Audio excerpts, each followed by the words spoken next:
Oke, Assalamualaikum warahmatullahi wabarakatuh. Kita akan lanjutkan lagi kuliah hari ini untuk kalkulus fungsi dua peubah atau lebih untuk subbab untuk menghitung nilai maksimum minimum ya. Oke, mari kita mulai dari definisi atau gambaran geometrisnya ya. Coba perhatikan gambar kurva permukaan di sebelah kiri. Jadi apabila kita memiliki sebuah kurva permukaan Z di sini atau F, coba perhatikan di sini kita memiliki beberapa puncak. Contohnya di sini ya, saya lingkari dengan lingkaran merah. Juga di sini kita juga memiliki puncak di sini. Atau kita juga memiliki setidaknya dua lembah. Pertama di sini dan yang kedua adalah di sini.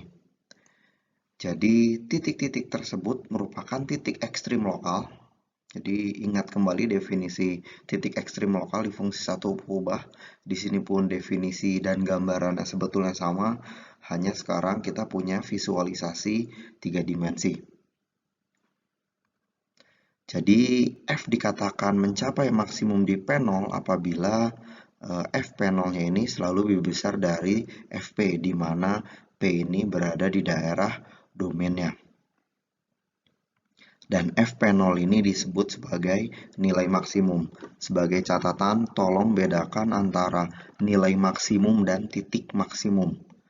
Oke, karena seringkali mahasiswa salah di sana. Dan begitupun sama untuk yang minimum. Jadi F dikatakan mencapai minimum di P0 bila Fp0 dia selalu kurang dari sama dengan Fp untuk P-nya berada di daerah domainnya. Dan Fp0 ini disebut sebagai nilai minimum. Maka dari itu kalau kita mau lebih spesifikkan definisinya,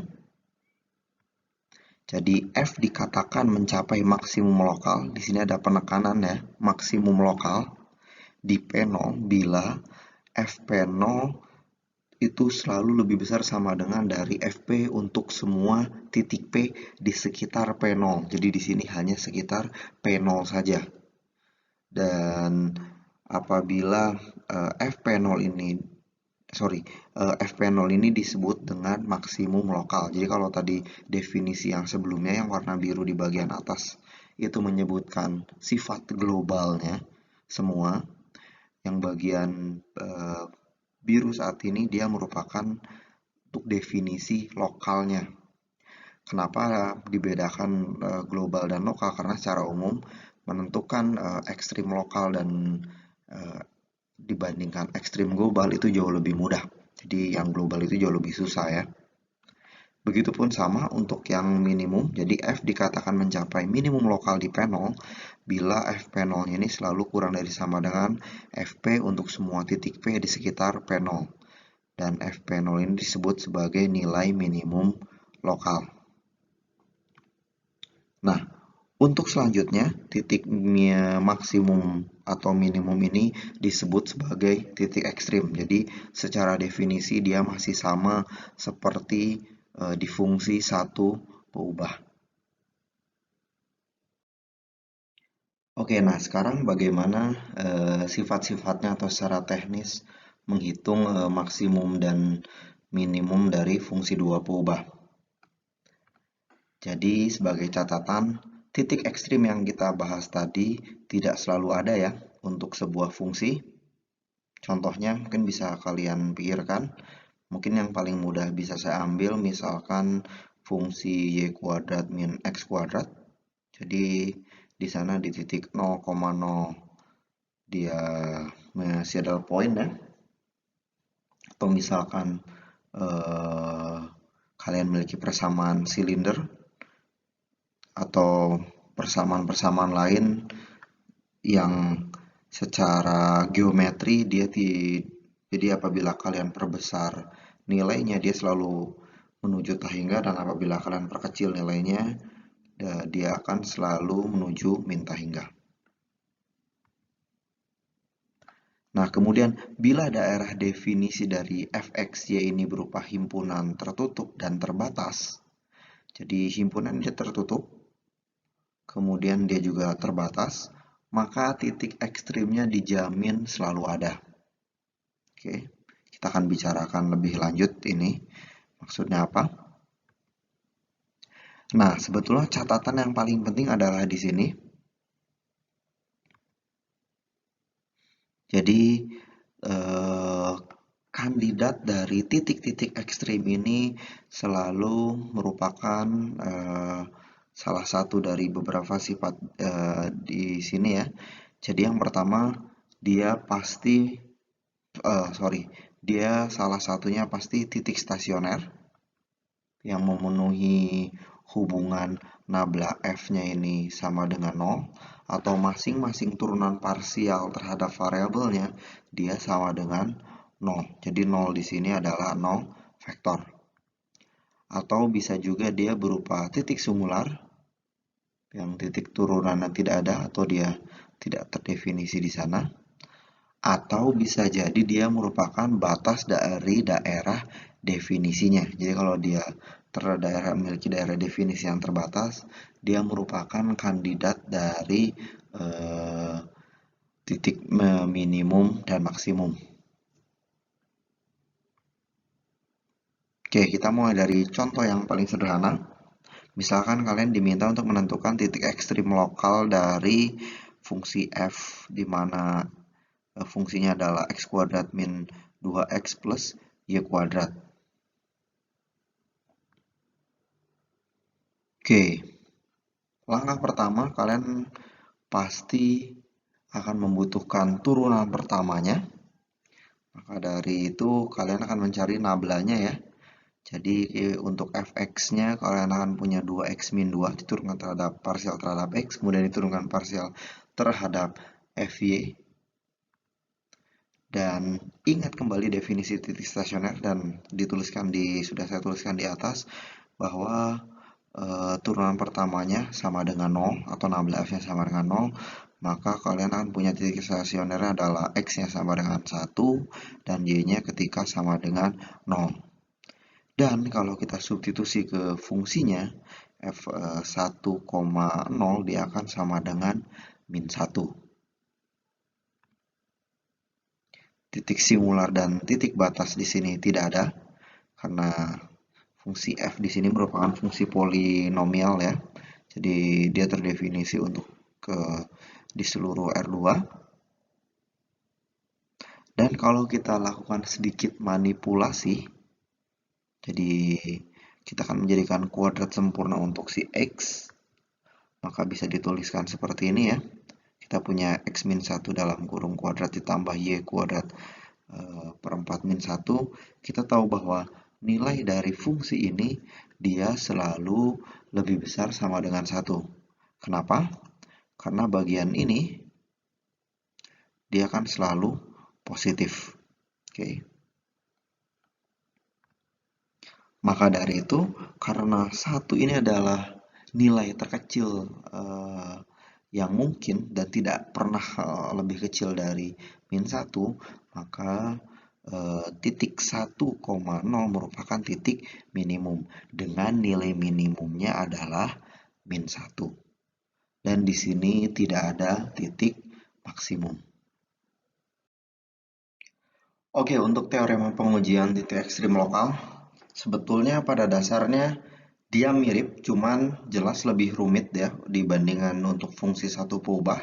Jadi ingat kembali kalau untuk di fungsi satu peubah, apa yang biasanya kalian lakukan?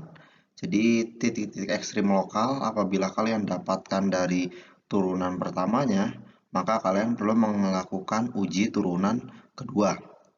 Nah, sekarang di sini pun sama.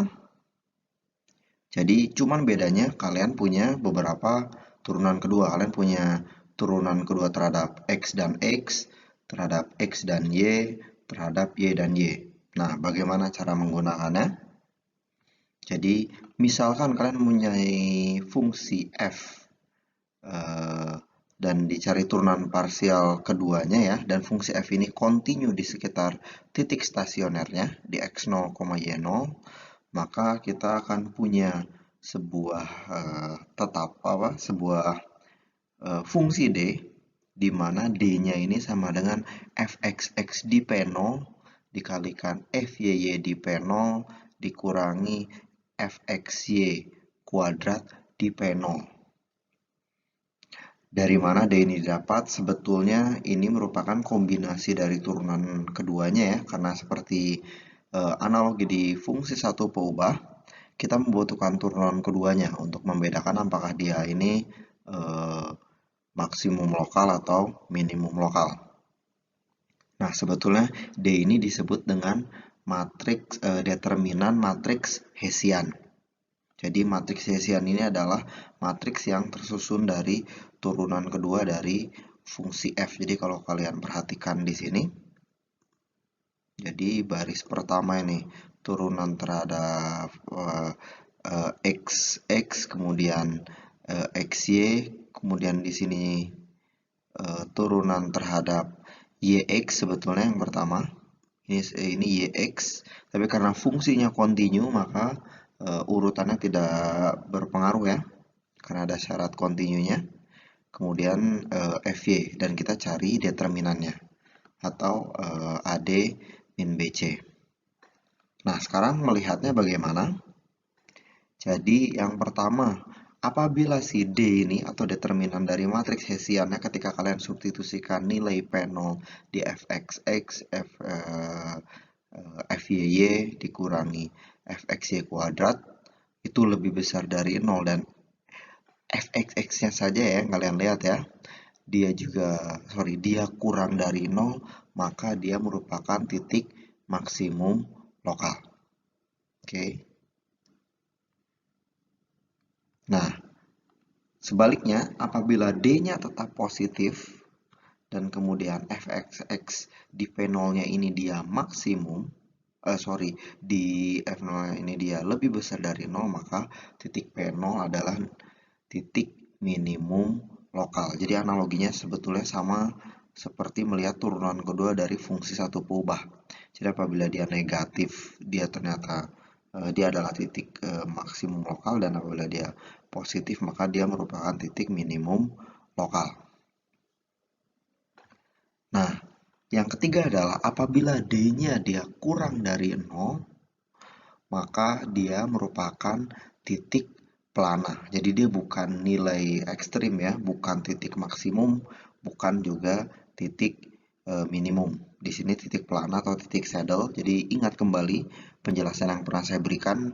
Jadi dia seperti berada di tengah saddle kuda. Jadi apabila kita lihat dari depan, dia seperti nilai maksimum ya, karena seperti berada di puncak. Tapi kalau kita lihat dari samping, dia merupakan nilai minimum. Jadi dia tidak minimum, tidak maksimum, saddle atau pelana. Dan yang terakhir adalah apabila D-nya sama dengan 0, kita sayangnya tidak bisa mengambil kesimpulan apa-apa. Oke. Jadi untuk pengujian di sini saran saya apabila agak masih susah untuk dipahami, hafalkan keempat poin di sini, 3 sebetulnya, karena yang D saya yakin kalian langsung hafal. Kalau D-nya sama dengan 0 tidak ada kesimpulan. Jadi saran saya adalah hafalkan ketiga syarat di sini untuk pengujian titik ekstrim lokal.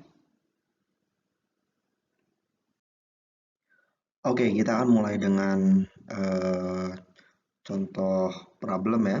Jadi misalnya kita punya fungsi f di sini, kita akan mencari ekstrim lokalnya. Dan kalau kita perhatikan fungsi f ini merupakan fungsi apa? Fungsi polinom ya. Artinya dia tidak memiliki titik singular dan selalu terdefinisi di seluruh R2. Maka dari itu kandidat titik ekstrim lokalnya bisa kita dapat dari ketika turunan pertama, masing-masing turunan pertama dari variabelnya secara parsial dia sama dengan 0. Jadi kita harus menghitung fx dan fy-nya ketika mereka sama dengan 0. Dan yang memenuhi adalah ketika dalam kasus ini ketika x-nya sama dengan y dan mereka sama dengan min 2, atau kalian memiliki koordinat hanya 1, min 2, min 2, dan ini merupakan kandidat dari ekstrim lokalnya ya. Nah, sekarang kira-kira kita ingin tahu ini sifatnya bagaimana, apakah dia minimum lokal, maksimum lokal, atau dia saddle. Maka dari itu, kita akan melakukan pengujian dengan mencari determinan matriks Hessiannya. Dan yang pastinya kita membutuhkan turunan keduanya. Jadi, karena kebetulan di sini bentuk fungsinya sederhana, kita bisa secara langsung mendapatkan turunan keduanya. Dan kebetulan mereka semuanya merupakan konstanta ya. Fxx, Fyy, dan Fxy. Dan apabila kita substitusikan determinannya, D-nya kita akan mendapatkan bahwa D-nya sama dengan 3 atau D-nya dia positif. Maka dari itu apabila Fx-nya ini kurang dari 0 dan determinan dari matriks Hessian ini lebih besar dari 0, maka titik min 2,2 merupakan titik maksimum lokal ya. Dan karena kita hanya punya satu titik, maka dia merupakan juga maksimum globalnya sebetulnya. Sedangkan untuk titik minimum, dia tidak punya. Oke, yang selanjutnya kita akan melihat contoh kasus yang sedikit lebih kompleks. Kalau kalian perhatikan, kita memiliki fungsi f, di mana fungsi f-nya ini perkalian antara fungsi polinomial dan fungsi eksponensial. Dan kita tahu bahwa fungsi polinomial dan fungsi eksponensial dia terdefinisi di R2 ya. Maka dari itu kita tidak perlu memperhatikan titik batas atau titik singularnya karena tidak ada. Artinya langkah pertama yang kalian lakukan adalah mencari turunan parsial masing-masing terhadap masing-masing variabelnya ya. Jadi untuk fx-nya kalian akan punya ekspresi di sini dia sama dengan 0. Dan kalau kalian perhatikan, bagian yang memberikan 0 hanya bagian yang saya lingkari. Karena eksponensial dia tidak pernah sama dengan 0. Maka dari itu yang memenuhi kemungkinan adalah kalau tidak y-nya sama dengan 0 atau 1 min 2x kuadratnya yang sama dengan 0. Dengan cara yang sama kita bisa mendapatkan Fy, dan kalau kalian lihat di sini bagian yang hanya mungkin 0 adalah bagian yang saya lingkari. Atau kalau disederhanakan lebih lanjut, yang mungkin adalah nilainya x-nya sama dengan 0 atau 1 min 2 y kuadratnya sama dengan 0. Nah, sebagai catatan di sini membutuhkan banyak latihan. Kenapa? Karena kalian harus mengecek satu-satu. Kalau kalian perhatikan di sini, kalian memiliki 4 persamaan sebetulnya. Jadi ada persamaan y sama dengan 0, 1 min 2 x kuadrat sama dengan 0, x sama dengan 0, dan 1 min 2 y kuadrat sama dengan 0. Artinya kalian akan menyelesaikan masing-masing keempat persamaan ini untuk mendapatkan pasangan titiknya. Jadi di sini perlu banyak latihan karena kalian menyelesaikan persamaan nonlinear. Oke, dengan sedikit manipulasi sebetulnya kalian akan mendapatkan 5 buah titik untuk titik-titik kritisnya ya.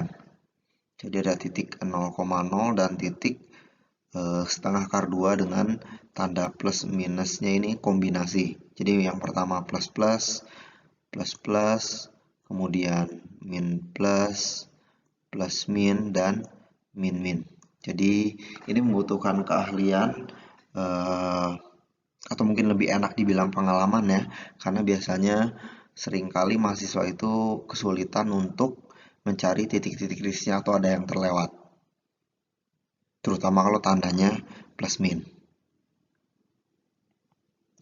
Nah, sekarang dengan cara yang sama kita akan melakukan pengujian dari kelima titik kritis ini. Jadi artinya kalau kalian memiliki 5 titik kritis, kalian akan melakukan pengujian terhadap kelimanya.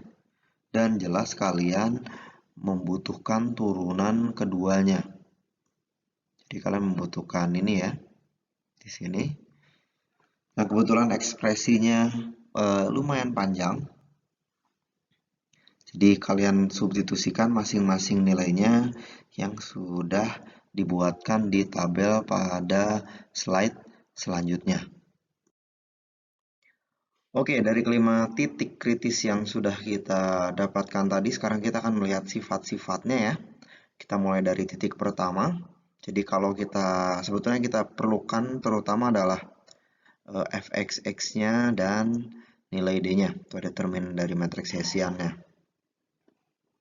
Jadi yang pertama, kalau kalian lihat bahwa nilai d-nya ternyata negatif, berarti dengan mudah kalian langsung bisa ambil kesimpulan bahwa dia merupakan titik saddle point ya. Kemudian yang selanjutnya, untuk titik kedua yang kita dapatkan ternyata d-nya dia positif, sedangkan fxx-nya dia negatif, maka dia merupakan titik maksimum lokal ya. Dan titik ketiga pun dengan cara yang sama, bedanya di sini fxx-nya dia positif, maka dia merupakan titik minimum lokal. Dan begitupun seterusnya untuk titik yang ketiga dan keempat. Jadi apabila kalian mendapatkan sangat banyak titik, artinya kalian harus melakukan pengujian terhadap masing-masing titiknya.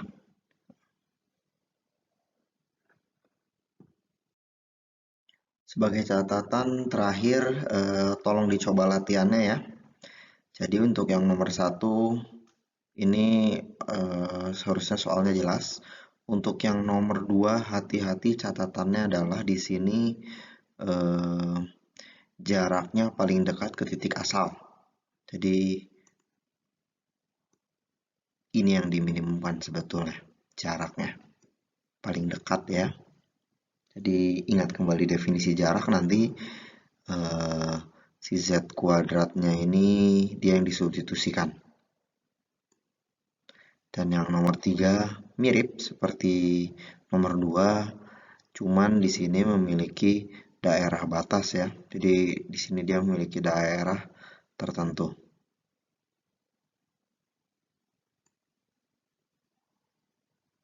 Oke, terima kasih. Saya tutup untuk kuliah hari ini. Wassalamualaikum warahmatullahi wabarakatuh.